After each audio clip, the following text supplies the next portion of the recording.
Hi, everyone. This is John Daly. I'm back with a brand new episode of the Daily Express podcast. My guest today is a journalist and a longtime conservative political columnist. Most of you, I would guess, have read his work in National Review over the years, where he was, I believe you were there 25 years. Is that correct, Jay? Sounds about right. Sounds about right. So he's currently a contributor at the Dispatch, a senior resident fellow at the Renew Democracy Initiative, and he has a Substack called Onward and Upward. I'm talking, of course, about Jay Nordlinger. Welcome, Jay, to the Daily Express. Well, thank you. Great to be here. Thank you. Well, it's great having you on. I always appreciate both your insight and your calm and soothing voice, Jay. It's Uh-oh. That's a a lot of very nice. pressure to be calm and soothing. I was going to let it all hang out. I guess I better not. Yes. Well, I wanted to start things off by asking you about the Renew Democracy Initiative. It was founded by the great Gary Kasparov. Can you Yeah. tell people what it's all about? Yeah. Well, it's kind of in the name and the title, the Renew Democracy Initiative. The purpose of the group is to stand for democratic values, try to strengthen democratic values abroad and at home, anti-tyranny, anti-dictatorship, pro-liberal democracy. It's a pro-democracy group, a group supportive of liberal democracy, and it has a publication called The Next Move, which is a chess-like name. Gary Kasparov was for 20 years world chess champion. In fact, I believe we're in 2025 now, so we're in the 40th anniversary of his becoming world champion in 1985, and he is also, or has been, a Russian dissident and a freedom champion, a democracy champion. So he's a big deal on the world stage, Kasparov, and I admire him. He has stuck his neck out. Absolutely, I admire him as well. You brought up the Next Move Substack, which you write for. You recently wrote a piece about how we need what you called free speech consistency. Um, that was interesting phrase there. You know, back when I was a kid, so I'm a child of the '80s. Jay, I had classmates even going back as far as elementary school, believe it or not, who used to recite this famous line, which I'm sure you'll recognize. This was usually when we had some sort of disagreement on the playground, but they Hmm. would say, "I disapprove of what you say, but I will defend to the death your right to say it." I didn't take those kids seriously at the time because they were just kids, but But it was sometimes attributed to Voltaire. exactly, yeah. It's something they likely heard from their parents, of course, but Sure. it really stuck with me. Good parents. This Yeah. pride. Exactly, I agree. This pride in America, this pride in the First Amendment, and unfortunately, I don't see much of that same spirit in today's politics. There instead seems to be a pretty significant double standard when it comes to free speech, and that's sort of what you wrote about. Can you talk about that topic a bit, Jay?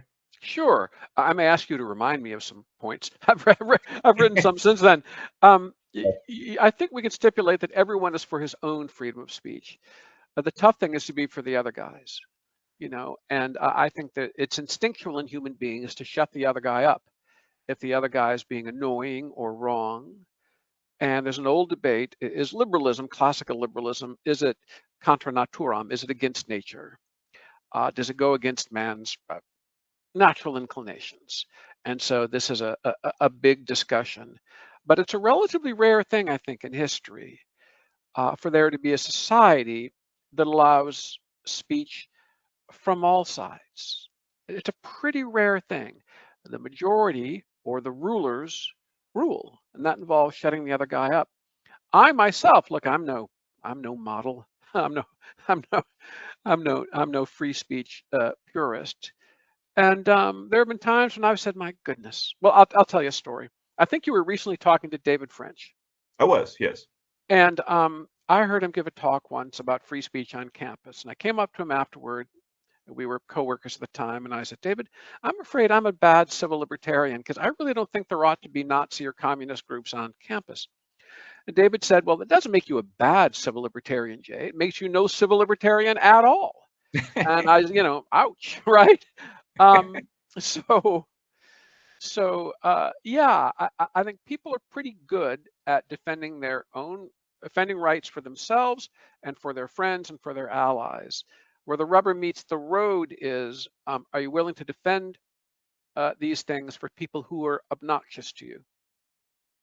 No, I think that's a good point. And it's interesting to see, for many years, I grew up in Republican. Certain, well, I shouldn't say grew up. I was an adult when I started getting into Republican politics and conservative politics.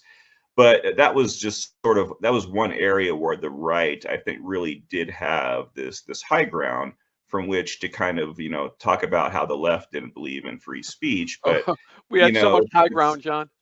things have sort of changed a little bit, High ground hasn't was us. it?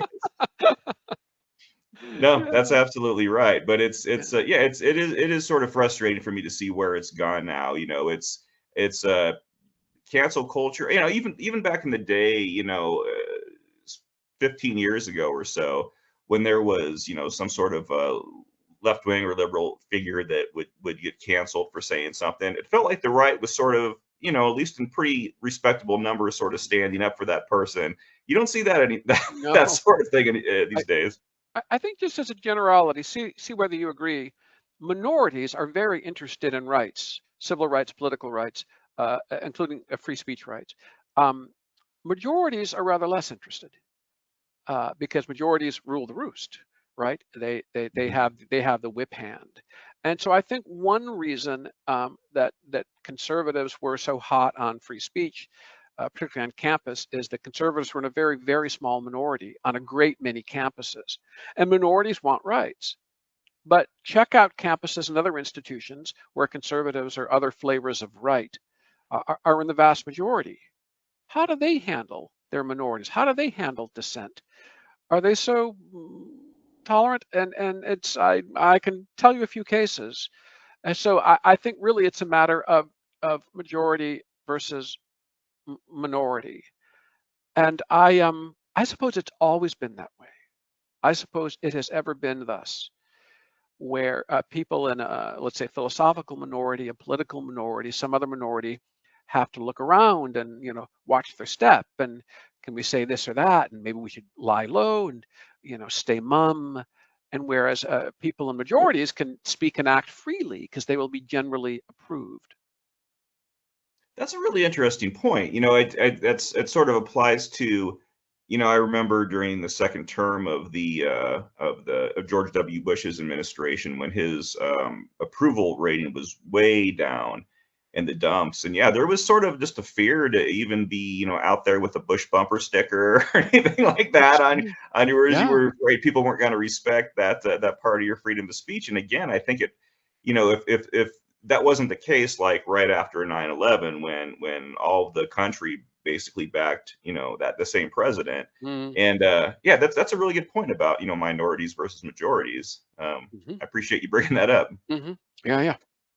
So I wanted to ask you too, this is something else you wrote about maybe a couple weeks ago. There was a lot of talk about the Nobel Peace Prize. It was a big topic of discussion for a few months, mainly because President Trump really wanted to win it. So he had Well, his surrogates out there. John may say only because President Trump wanted to win it. So that's Yeah, and I yeah. say this as the author of a book about the Nobel Peace Prize and a history. And so every October, when the prize is announced, I think that book was published in 2012. And every October, I get, let's say 3 or 4 press inquiries. Heck, let's say 2 or 3, and which is great. This year, I got so many owing to Trump. Sorry, go ahead, John, please. Oh no, go ahead. I was just No, listening. that I was thought it. that was That was it. Yeah, yeah. Yeah, no, it was a big thing. We're not really used to sort of presidents sort of lobbying it for the lobbying But for it themselves. it was But my moment, John. It was my 15 minutes of Andy Warhol-like fame. This is a I'm subject glad. I I'm write a glad book about, people. and all of a sudden, multitudes wanted to know what I know, and by multitudes I mean at least 11 people, and that's a big deal in my world. Believe me. That's right. I'm glad you're getting some respect, Jay. Yeah, That's good to I'm hear. like Rodney Dangerfield. Just give me a little respect. Exactly, exactly. But as we know, Trump did not win the award. It was instead awarded to Maria Corina Machado, the Venezuelan dissident. You wrote a piece about her and her legacy for the next move. I think a lot of Americans don't really know much about her, and so when they heard that name winning the prize, that might have been the first time they ever heard about her. Can you tell listeners a little bit about her, Jay? Yeah. Well, the Venezuelan freedom fighters, so to speak, the dissidents, the democratic activists, the opposition politicians, are a very, very brave crew. Very brave. They've been imprisoned, they've been tortured, they've been killed, etc. Leopoldo Lopez was a prisoner for I can't remember how many years. Brave, exemplary guy.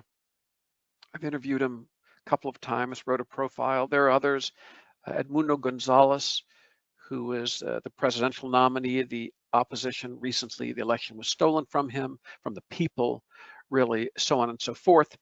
Mayor of Caracas, one-time mayor of Caracas, Antonio Ledesma. These people live in exile now.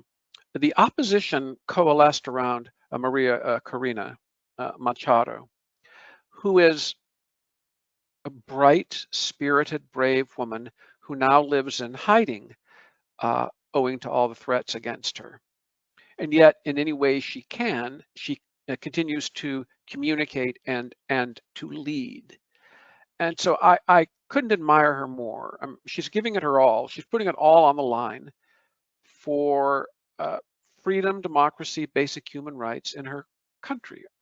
Venezuela is a brutal police state where the people are going hungry, where all dissent is quashed.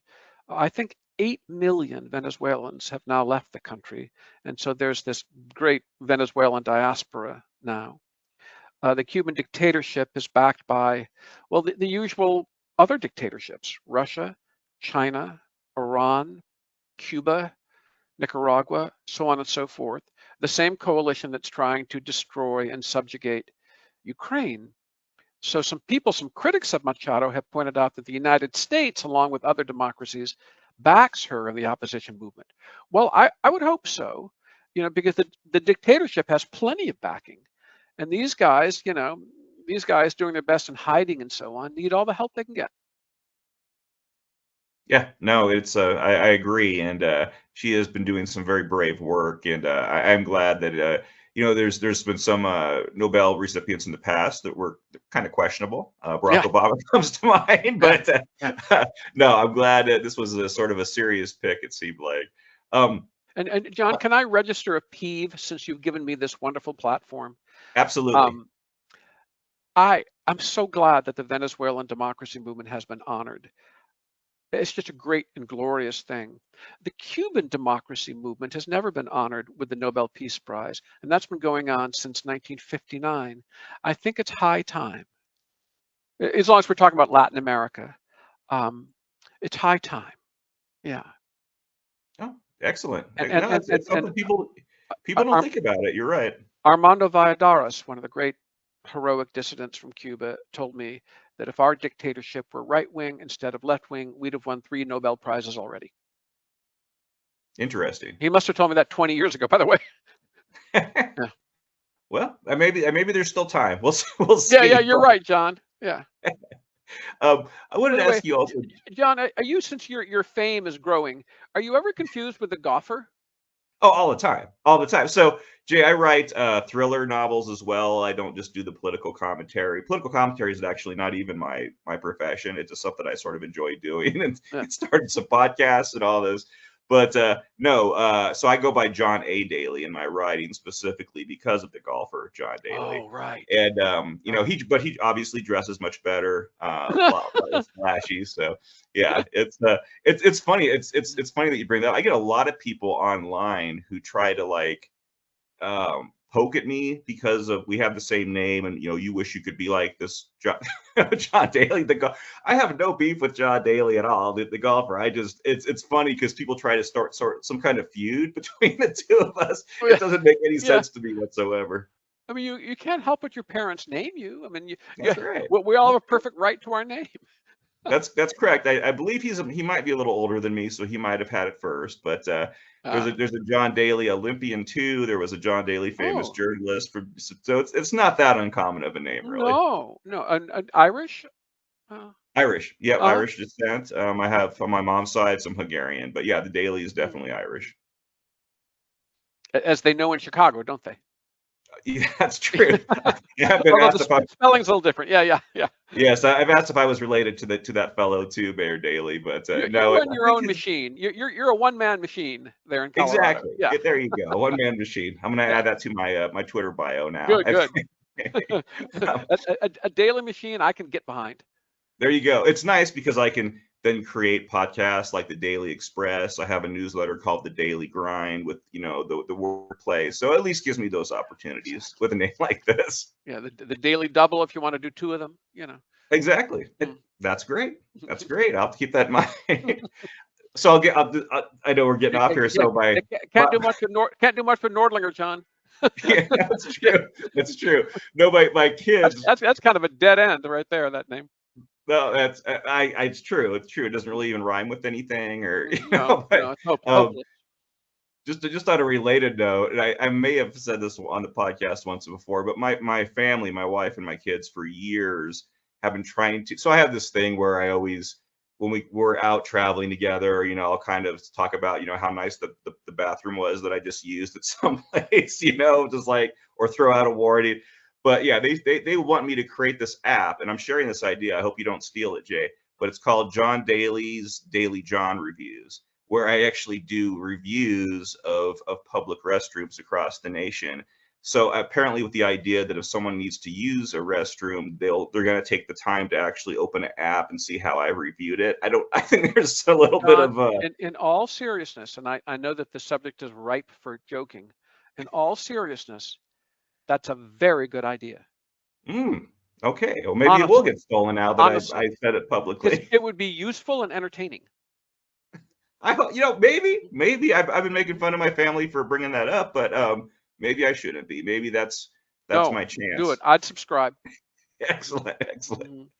Well, And gee, I and wanted and to ask. and and, and it might force businesses, establishments to improve their restrooms so as not to get thumbs down from Daily. That's a good point. You That would be know? nice to have that kind of power, Yeah, yeah, to yeah, have yeah. people trying to impress me with the quality of their restrooms. I Mhm. think that is some I remember, power. since you brought it up, there was a gas station once in the town I was living in, and its restrooms were exceptionally good, always good, clean, fresh, well tended. And I made a point of mentioning this once to whoever was behind the counter, and he said, "You know, thank you. We pride ourselves on it, and we're almost known for it." He said, "Yeah." That's fascinating. That's Hmm. fascinating. Yeah, Yeah. I have a lot of horror stories too, from Oh, different restrooms. I don't even ask Jay about the old Sears store at the Greeley Mall, a little ways down.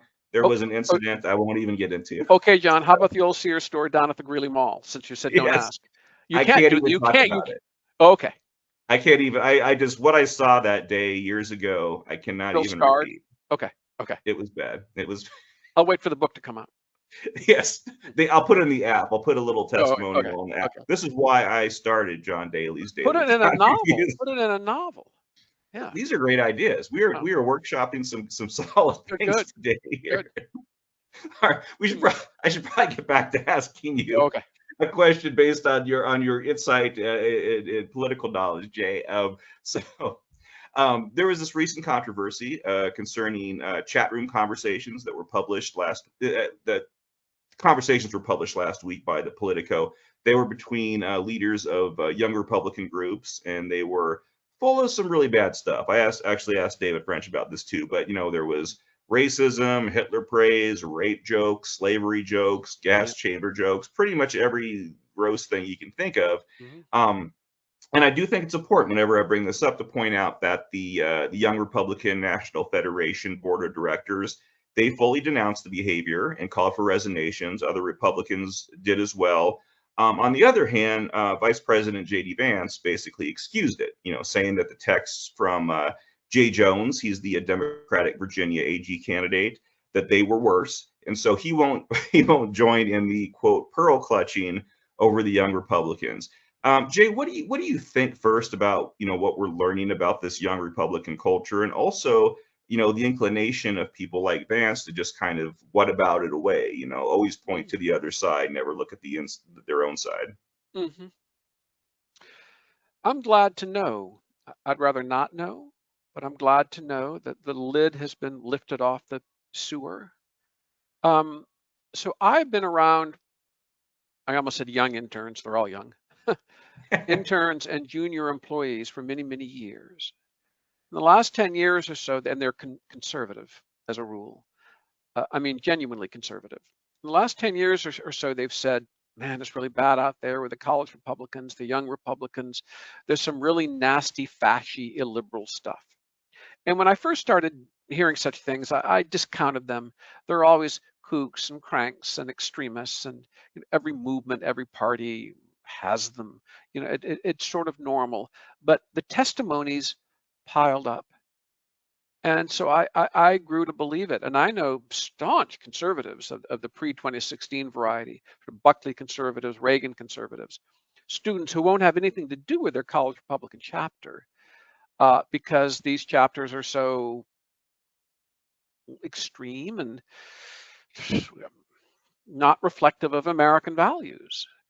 And so when these things came out from these young Republican leaders, I wasn't surprised. Plus, I'm on social media, so I just see. And I had a discussion with some friends about this the other day. I may be naive. I may have been, little Bo Peep. I may have had my head in the sand. But honestly, when I was in the Republican Party and throughout my 20s and 30s and so on, I can honestly say I didn't know such people. I just knew honest, sincere Reaganites who were concerned about their country and the Constitution and Enlightenment values, who wanted limited government, the rule of law, separation of powers, freedom of worship, freedom of the press, et cetera, et cetera. A pluribus unum, Betsy Ross, baseball, apple pie. These were now maybe I was a jerk. Maybe I was just a dope and wasn't aware. At this point, I'm willing to concede that, at least concede the possibility of it. I didn't know any fascists. I didn't know racists and anti-Semites. I really didn't. I knew lots of extremists on the left, but among Republicans, no. No, I had a similar experience. I became active in the Republic. I think I became a Republican in like the year 2000, maybe right before that presidential election. But I didn't actually become active in the Republican Party, as far as volunteering goes, until I was in my mid 30s. So that's what some consider, young Republicans. Some of the people in these chats were in their mid 30s. But I had at that time, I was going to state, the state delegations. I was working caucuses, but I had a lot of candid conversations and email exchanges with fellow Republicans back then, including some, in their 20s. And this was not how we discussed or viewed politics, And no, we were talking about tax policy, and do you like a fair tax or do you like a flat tax? Yeah. Yeah. And when I did it, this was the Obama years when I got involved, and so our concerns were about the size of government, fiscal responsibility, the national all debt. that's out the window. That never comes up. No. It's gone. I look back fondly on those days, Jay. And the populists are right in this respect. They always talk about the uniparty. They're right, but not for the reasons they mean. Because when it comes to big, sprawling, bossy central government, they all agree. People on right and left, I mean, yeah. Yeah, and I mean, we had, when I first got involved, I didn't really understand a lot of how the GOP, the local branches work, but that was something that they would kind of ingrain in our heads. Personal character matters, modeling good behavior matters. The left is the ones that don't do that, the right's the ones that need to be doing that. And suffice to say, that's not so much the case anymore. And I think we're seeing some real ramifications. We're seeing it in these chats that were released for sure. And as for Vice President J.D. Vance, John, I think he'll be competing for these votes when he runs for president, and that he's loath to alienate such people. I think he signals to them constantly that he's with them. No, he really does. He really does. So that brings up, just one question here. And Jonah Goldberg, another mutual friend of ours, much better than I do.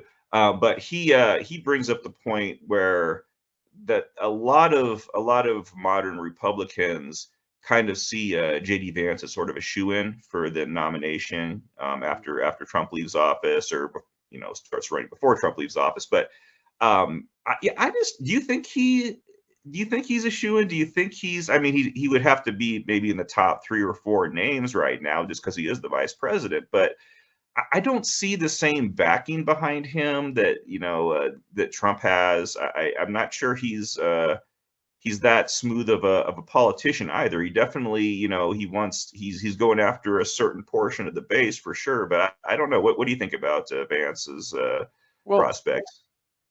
you may be a little young for this, John, but there was a well-known Saturday Night Live skit ages ago, "Quién es más macho?"